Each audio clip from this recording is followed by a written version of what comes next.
I was never the kind of person to get scared easily. I grew up in the countryside, surrounded by woods, open fields, and long, empty roads that stretched for miles. I spent most of my time outside, hunting, fishing, or camping alone. I had learned early on how to take care of myself in the wild, how to make a fire, how to navigate without a GPS, and how to keep myself safe from animals. But nothing could have prepared me for that night by the river. It was early autumn, just cool enough that the mosquitoes were gone, but not so cold that camping was uncomfortable. I had taken a few days off work and decided to head out into the woods for a solo camping trip.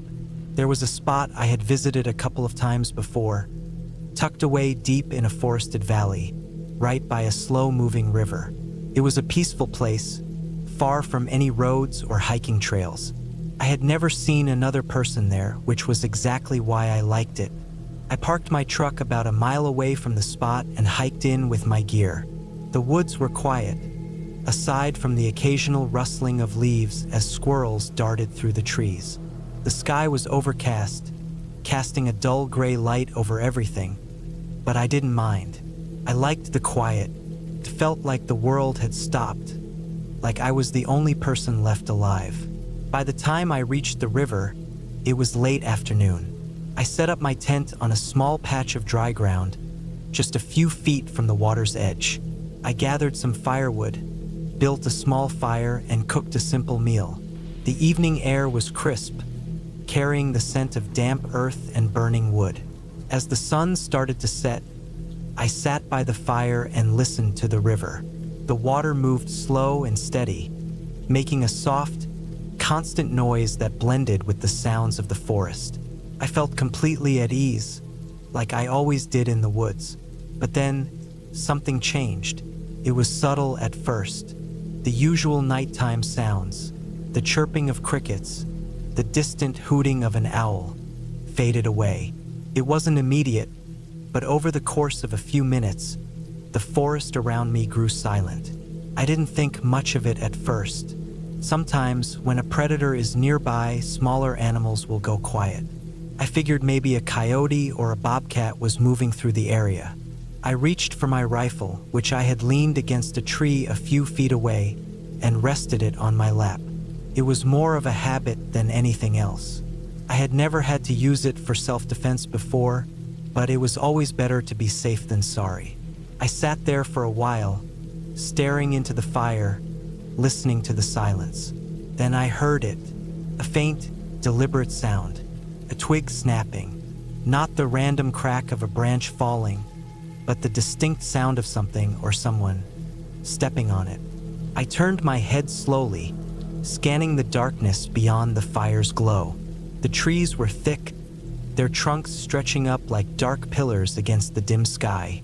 I didn't see anything, but I felt something, that deep, gut-level feeling that I wasn't alone. I stayed completely still, my eyes fixed on the darkness. For a long moment, nothing happened. Then, just as I started to convince myself that it was nothing, I heard another sound, a slow, dragging noise, like something being pulled through the leaves. My grip tightened on my rifle. I wasn't the kind of person to scare easily, but I knew when something wasn't right. I had spent too many nights in the woods to ignore my instincts.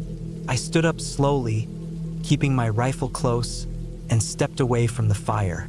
I moved toward the edge of the trees, straining my eyes into the darkness. Then I saw it, a figure. It was just a shadow at first, barely visible between the trees.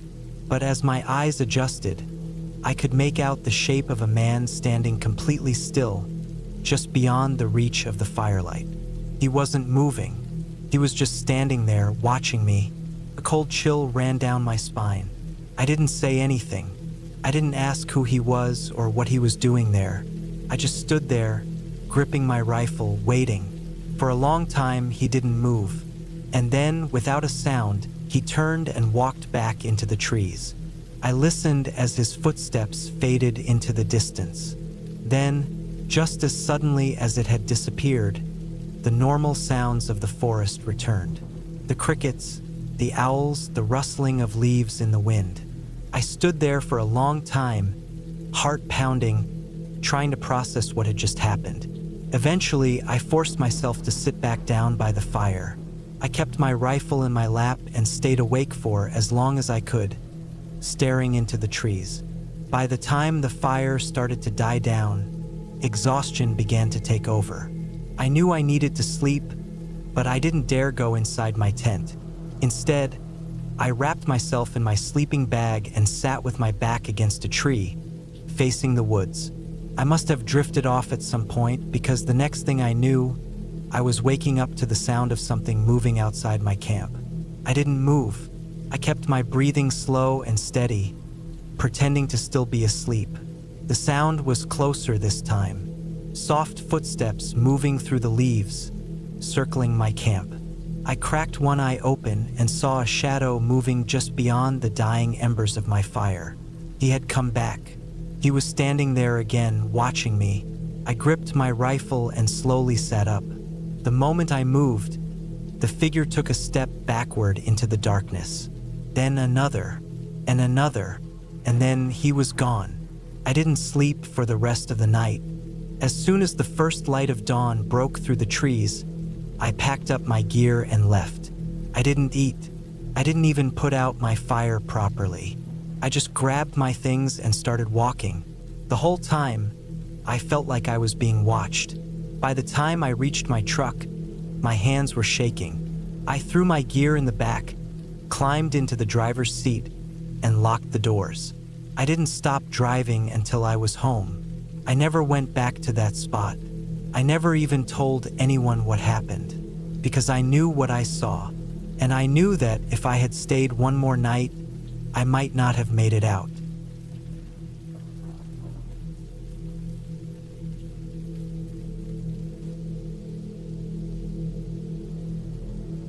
I don't camp much anymore, not after that night.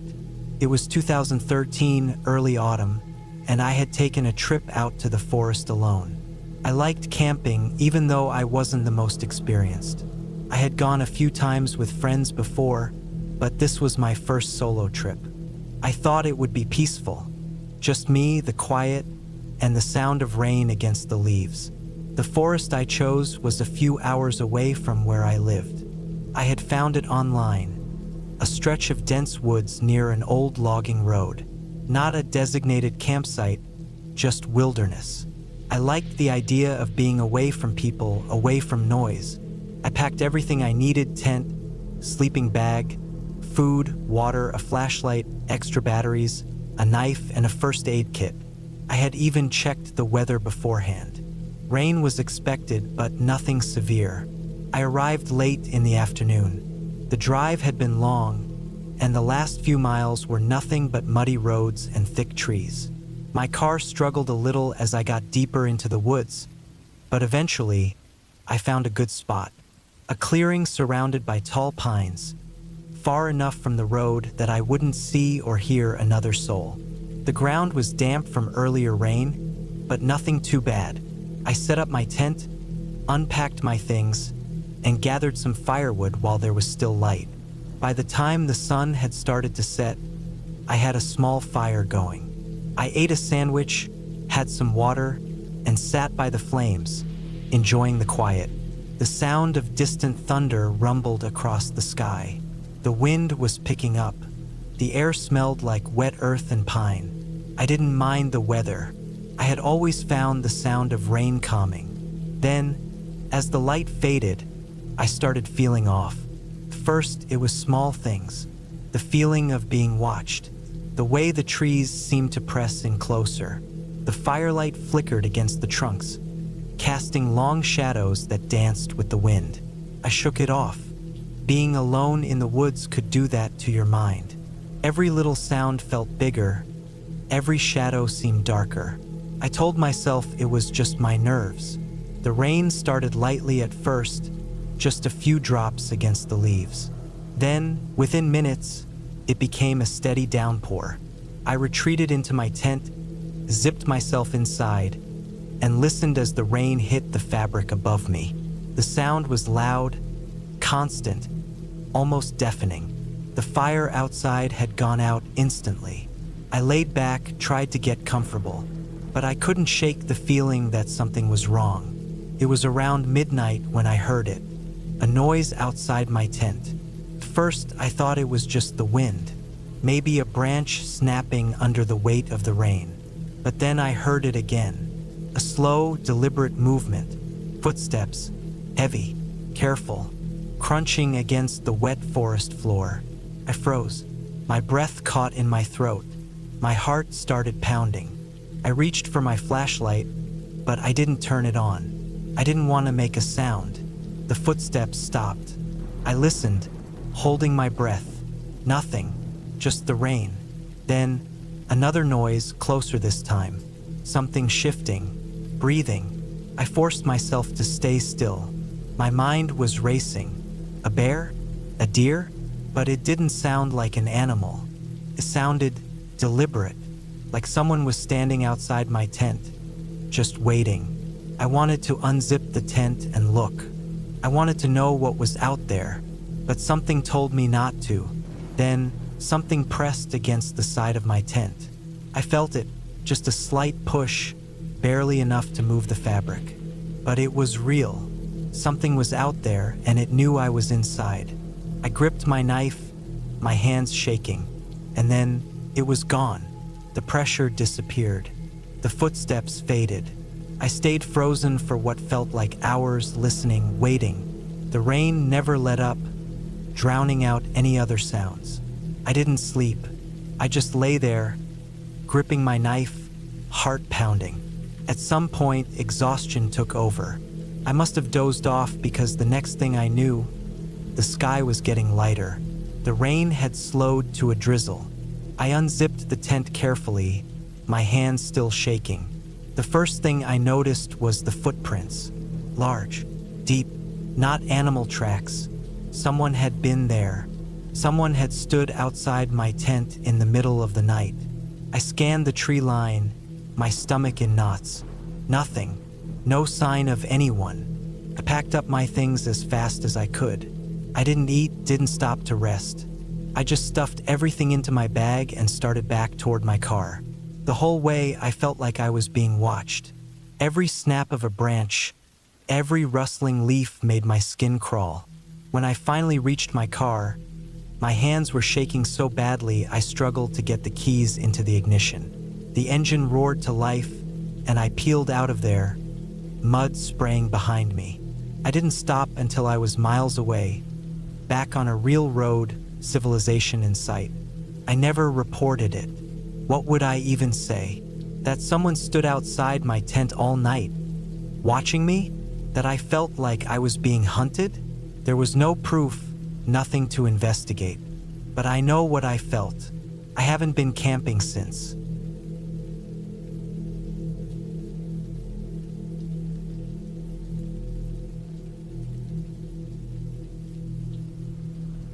I spent my whole life camping. Some of my best memories are of long weekends out in the wilderness, setting up a tent, making a fire, and sleeping under the open sky. I never thought much about safety beyond the usual precautions. Watch for bears, keep food secured, and don't wander too far alone. People always worried about the animals, but I learned the hard way that the most dangerous thing out there is people. This happened in 2015. I was 32 at the time, living in Idaho. I worked a job that took a lot out of me, so I spent my weekends getting as far away from everything as possible. I had a favorite spot out in the Sawtooth Mountains, about a 2-hour drive from Boise.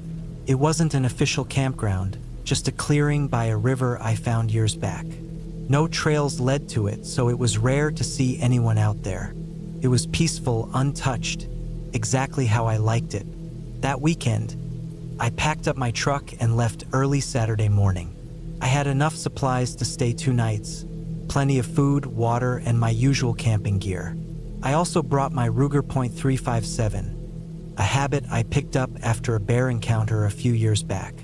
It wasn't often that I needed it, but it gave me peace of mind. By noon, I reached the rough dirt road that led to my camping spot. The drive was slow, too many rocks and deep ruts, but I eventually got to the clearing. Nothing had changed. The river still ran strong, and the tall pines swayed gently in the breeze. The only tracks in the dirt were my own. It was perfect. I spent the afternoon setting up my tent and gathering firewood. After dinner, I sat by the fire, listening to the sounds of the forest. Owls hooted, crickets chirped, and the river rushed over the rocks. It was exactly what I needed. At some point, I must have dozed off. I woke up to the fire burned low, just glowing embers. The forest was quiet now, almost too quiet. No wind, no insects, just silence. A strange feeling crept over me, an uneasy kind of stillness. I looked around but saw nothing unusual. Still, I couldn't shake the feeling. I grabbed my flashlight and swept it across the trees. The beam caught something, a shape, deep in the woods just outside the firelight. It was gone in an instant, vanishing into the trees. My first thought was that it was an animal, but it didn't move like one. I stood up, listening hard. My own breath was too loud in my ears. I didn't hear anything, no footsteps, no rustling, just nothing. I told myself it was nothing, but I kept my gun close when I went into the tent. That night, I barely slept. Every small sound set me on edge. When I finally drifted off, it wasn't long before I woke up again. This time to the sound of crunching. Footsteps, not an animal. Slow, deliberate steps. My heart pounded as I reached for my gun. I lay still, listening. The steps circled my tent, stopping just outside. I held my breath, gripping the gun so tight my fingers ached. Whoever was out there stood just inches from where I lay, only a thin layer of nylon between us. Then silence. No footsteps, no breathing, just the sound of my own heartbeat hammering in my ears. I stayed like that for what felt like hours before exhaustion finally took over. When I woke, it was morning. Sunlight filtered through the tent, and everything seemed normal. For a moment, I convinced myself I had imagined it, that I let my nerves get the best of me. But then I stepped outside. There were footprints, clear, deep impressions in the dirt, circling my tent.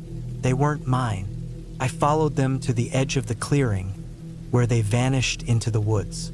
Whoever had been out there had watched me for a long time. I thought about packing up right then, but a stubborn part of me refused. I had never run from a camping trip before, and I didn't want to start now. I told myself it was just some hiker passing through, maybe a hunter checking the area. Still, I kept my gun on my belt as I went about my day. I spent most of it fishing, trying to push the night from my mind. By evening, I felt more at ease. But as the sun set, that feeling came back. The stillness, the unnatural quiet. I kept my fire bigger than usual that night, watching the trees, waiting for something to move. It didn't take long. Around midnight, I saw him, a figure just beyond the tree line, standing still, watching. He was tall, thin, wearing dark clothes. He didn't move, didn't make a sound, just stood there. I raised my gun and pointed it straight at him, hoping that would be enough to send him running. It wasn't. He stayed put, watching. I yelled, my voice sharp in the silence. Nothing.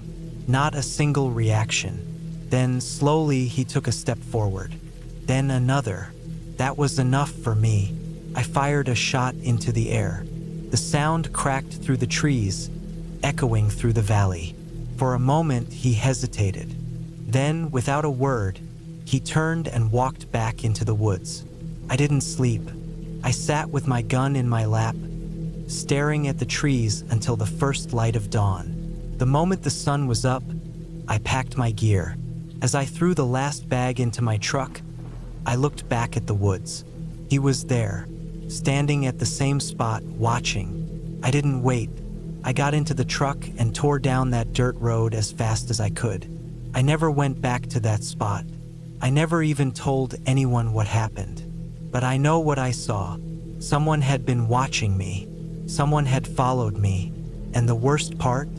He wasn't afraid.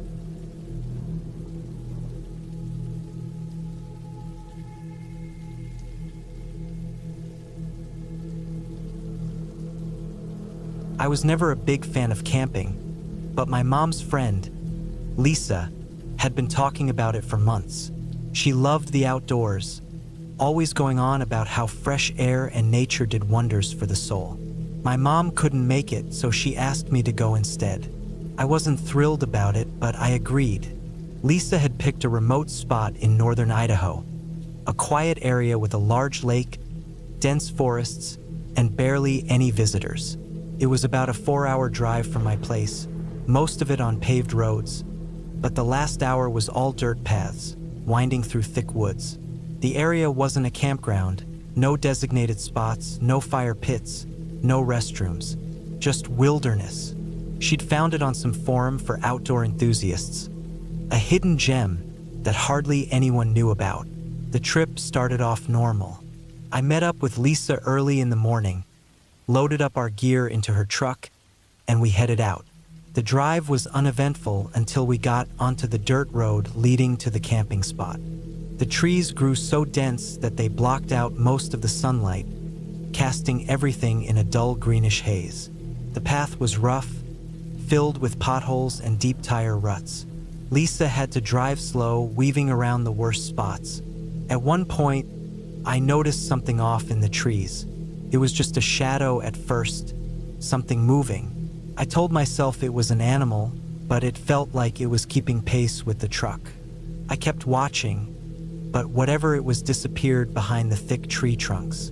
I didn't say anything to Lisa. It was probably just my imagination. We finally reached the campsite, a small clearing near the lake, surrounded by towering pines. It was beautiful, quiet, and completely isolated.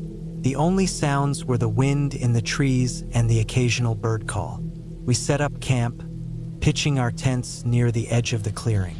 Lisa had brought a small fishing boat, and she suggested we take it out before dark. The lake was calm, its surface glassy and smooth. We spent a couple of hours fishing, chatting about random things. I was starting to relax, even enjoy myself. By the time we got back to shore, the sun was setting. We made a fire, cooked some food, and settled in for the night. That's when things started to feel off. As the fire crackled, I kept getting this weird feeling, like we were being watched. I told myself it was just nerves, being in an unfamiliar place so far from other people. But then Lisa mentioned it. "Feels kinda weird out here, doesn't it?" she said, poking at the fire with a stick. I nodded but didn't say much. The night felt too still. No crickets, no rustling leaves, just silence. We decided to turn in early. Lisa went to her tent, and I crawled into mine. The tent fabric did little to make me feel safe, but I forced myself to relax. I listened to the wind moving through the trees, focusing on the rhythmic sound. Then, sometime in the middle of the night, I woke up. Took me a second to figure out why. The fire had burned down to embers, casting a faint glow over the campsite. The night was silent, almost unnaturally so. Then I heard it, a soft rustling just outside my tent. I held my breath, listening. The sound was light, like footsteps moving through grass. I told myself it was an animal, maybe a deer, but something felt wrong about it. It was too careful, too slow. Then the footsteps stopped. For a long moment, there was nothing. I strained to hear, but all I could pick up was the sound of my own breathing. Then I heard something worse. Breathing. It was close, just outside my tent. I stayed as still as possible, barely daring to breathe. The sound was shallow, deliberate, like someone trying not to be heard. I reached for my flashlight, moving slowly. My fingers closed around it and I flicked it on. The second the beam hit the tent fabric, the breathing stopped. I waited, my heart pounding in my chest. After a long minute, I unzipped the tent just a crack and shined the light outside. Nothing. The campsite was empty, just the dying embers of the fire glowing in the dark. I scanned the trees, but all I saw was blackness. No movement, no signs of anything unusual. I stayed awake for the rest of the night, listening. I didn't hear anything else, but I couldn't shake the feeling that something had been there. In the morning, Lisa noticed something odd. "There's footprints here," she said, pointing near my tent. I crouched down, my stomach twisting. The prints were deep, human-shaped. They led from the trees, circled my tent, then disappeared back into the woods. Lisa tried to brush it off, maybe a hiker passing through, but we both knew that made no sense. No one should have been out there. We packed up early. Neither of us said much, but we both felt it. The unease, the sense that we weren't alone. The drive back was quiet. The whole way, I kept looking out the window, half expecting to see something moving in the trees. I never did, but even now I still think about it, and I still wonder who or what was out there that night.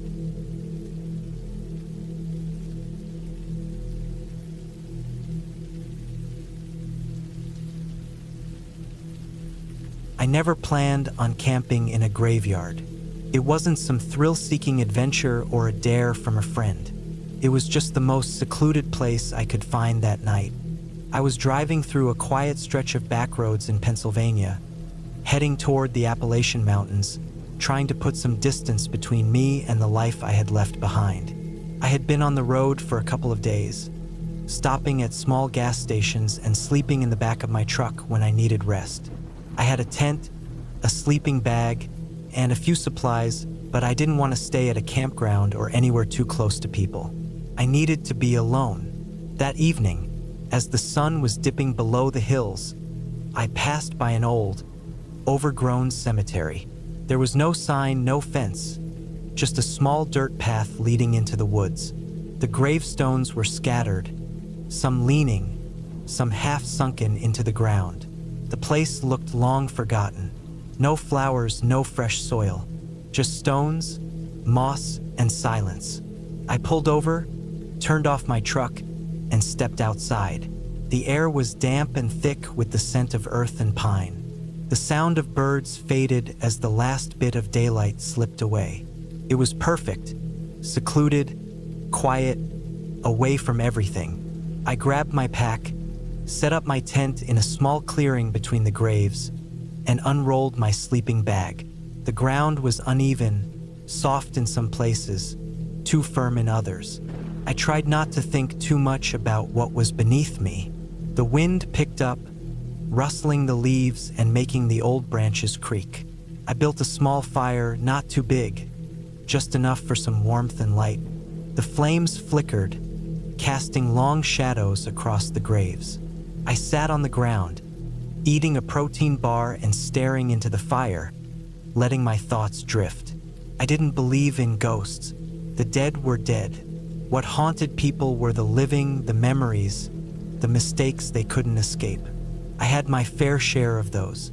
As the night stretched on, the fire died down, leaving behind glowing embers. I zipped up my jacket and leaned back against my pack, listening to the wind. Somewhere in the distance, an animal moved through the underbrush. Maybe a deer, maybe something else. I didn't care. I was about to turn in when I noticed something. The woods had gone quiet. No wind, no rustling leaves, no distant night sounds, just stillness. I held my breath, listening. Then, footsteps, slow, measured, not an animal, too deliberate. I turned my head toward the darkness beyond the graves, my heart picking up speed. The fire's dim glow barely reached past the nearest headstones, but I could see just enough. Something moved, a shape just beyond the fire's reach. Standing still, watching, my chest tightened. I told myself it was a trick of the light, my mind playing games. But then it moved again, closer. I reached for my knife, gripping the handle tight. The shape was a man. He was standing just a few feet away, partially hidden behind an old, crumbling headstone. I could see his silhouette, the way his head tilted slightly, like he was studying me. I didn't say anything. I didn't move. Then, just as slowly as he had appeared, he stepped back into the darkness and disappeared. I sat there for a long time, gripping my knife, my breath shallow. I listened for more movement, for any sign that he was still there. But there was nothing. I wasn't about to sit out in the open any longer. I moved quickly, throwing dirt over the fire and grabbing my pack. I didn't bother taking down the tent. I just grabbed what I needed and headed for my truck. The moment I reached the driver's seat, I locked the doors and started the engine. The headlights flashed across the graveyard, illuminating the crooked stones and tangled undergrowth. But no one was there. I didn't sleep that night. I just drove, putting as much distance between me and that place as possible. I don't know who he was. I don't know what he wanted, but I wasn't going to stick around to find out. And I never camped alone again.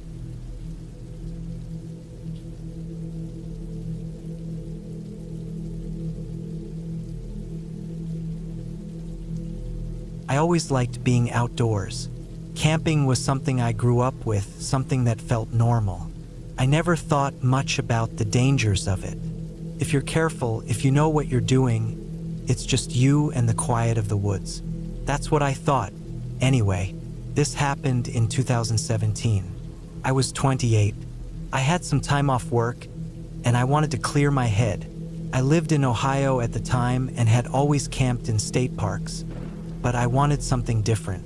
I found a remote spot in West Virginia, deep in the Monongahela National Forest, where I could be alone for a few days.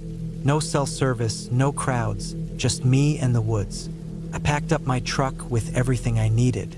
Tent, sleeping bag, cooler with enough food for 3 nights, and my hunting rifle, not for sport but in case of animals. The drive took about 5 hours. The last hour was all rough forest roads, barely maintained, cutting through thick trees and hills. By the time I reached my spot, it was late afternoon. The place was perfect, completely isolated, with a small clearing and a creek running nearby. I set up camp quickly, pitched my tent, started a fire, and cooked a simple meal. The quiet out there was different than in a campground. No distant voices, no cars, just the rustling of trees and the occasional snap of a branch. That first night, nothing happened. I fell asleep easily, listening to the wind. The second day, I went exploring. I followed the creek for a while, keeping track of my location with a GPS watch. After a couple of hours, I started feeling like I was being watched. It wasn't anything obvious, no sounds, no movement, but I couldn't shake the feeling. I told myself it was just my mind playing tricks on me. I kept going for a bit, but then saw something that made me stop. In a small clearing, there was an old fire pit, long abandoned. Around it, there were bones. Not big ones, small, maybe from a rabbit or something, but there were a lot of them. Some looked like they had been chewed on, cracked open.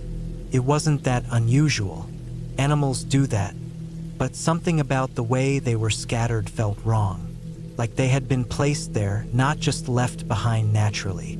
I turned back, deciding to stick closer to my campsite. That night, I felt uneasy. The forest was too quiet. No crickets, no owls, nothing. I've camped enough to know that silence like that isn't normal.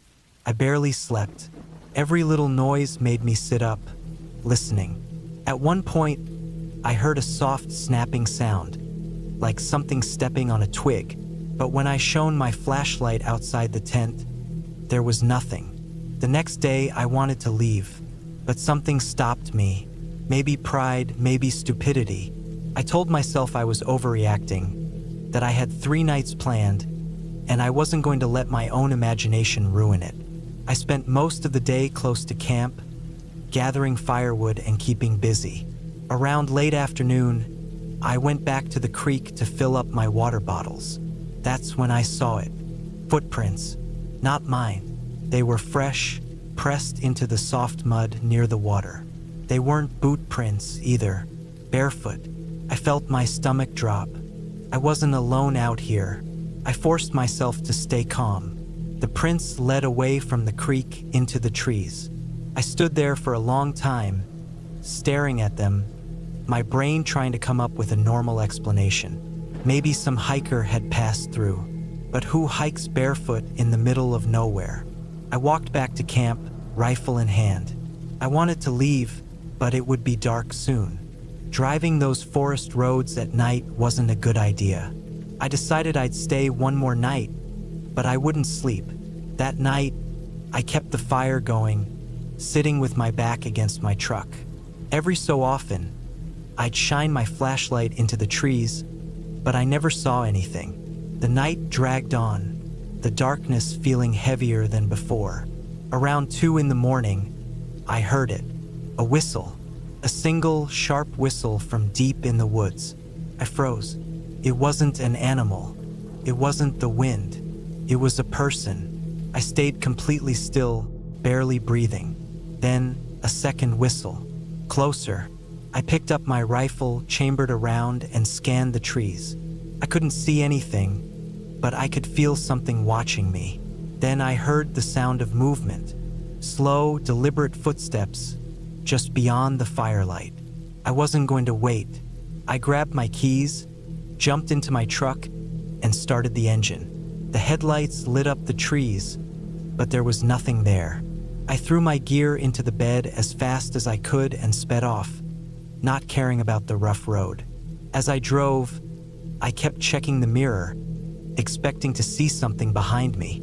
I didn't stop until I was back on a paved road, miles from that place. I never went back. I don't know who or what was out there, but I know this. Someone was watching me. Someone wanted me to know they were there, and they waited until the last night to let me know. I've camped since then, but never alone.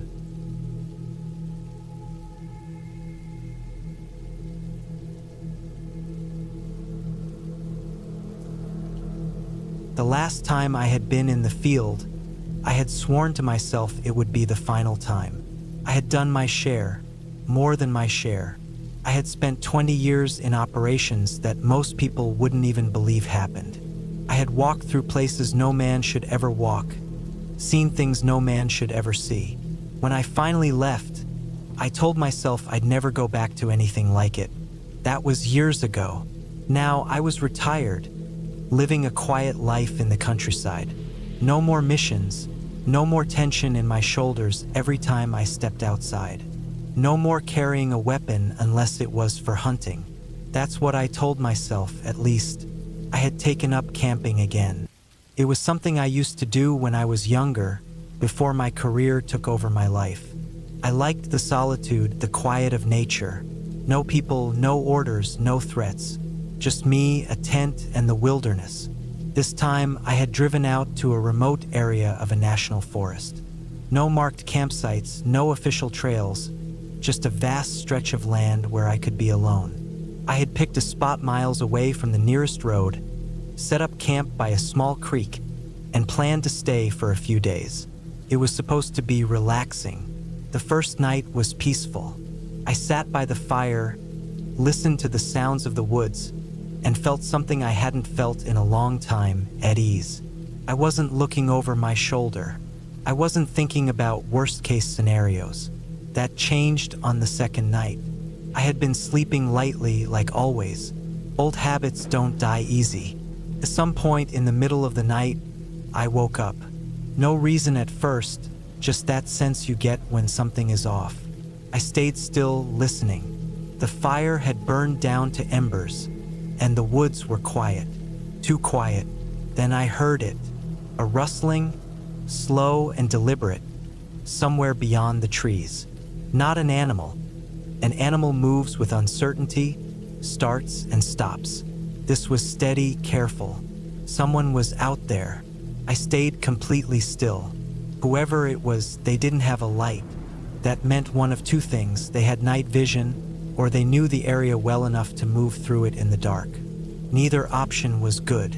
I reached slowly for the knife I kept by my sleeping bag. I didn't move otherwise. I controlled my breathing, listening. The steps came closer. Then they stopped. I could feel my heartbeat in my ears. I waited. Minutes passed. Then more. Nothing.